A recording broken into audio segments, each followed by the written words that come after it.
श्री राम जय जय राम। श्री राम जय जय राम। एक बार हर मंदिर जपत रहूं शिव नाम। गुर आयो अभिमान ते उठ नहीं कीन प्रणाम।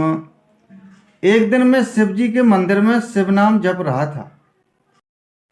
उसी समय गुरुजी वहां आए, पर अभिमान के मारे मैंने उठकर उनको प्रणाम नहीं किया।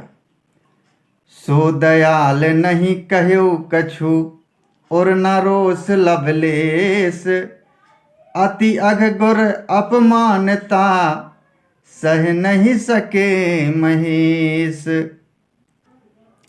गुरुजी दयालु थे। मेरा दोष देखकर भी उन्होंने कुछ नहीं कहा।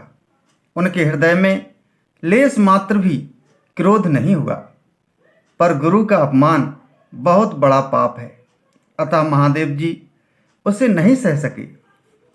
मंदिर माझ भई नभ बानी, रेहत भाग्य अज्ञ अभिमानी।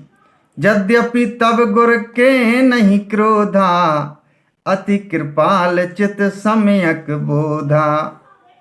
मंदिर में आकाशवाणी हुई कि अरे हतभाग मूर्ख अभिमानी, यद्यपि तेरे गुरु को क्रोध नहीं है, वे अत्यंत कृपालु चित्त के हैं और उन्हें पूर्ण तथा यथार्थ ज्ञान है।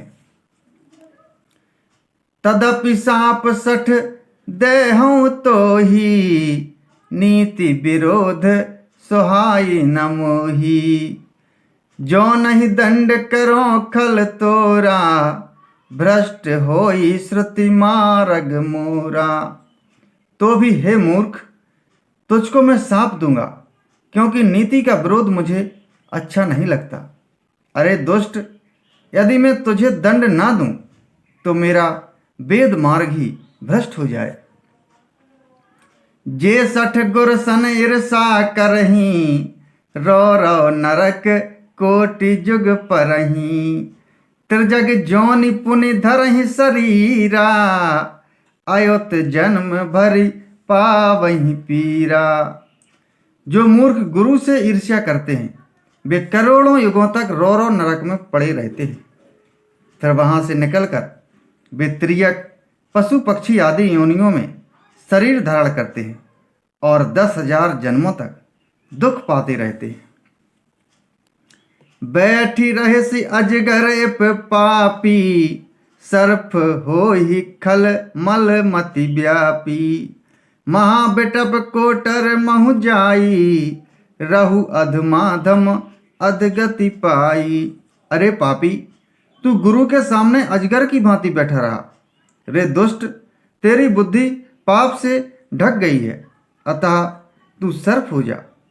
और अरे अधम से भी अधम, इस अधोगति सर्प की नीची योनि को पाकर किसी बड़े भारी पेड़ के खोखले में जाकर रह। हाहाकार कीन गुर दारुण सुनि शिव साप, कंपित मोहि बिलो की अति और उपजा परिताप। श्री राम जय जय राम। श्री राम जय जय राम।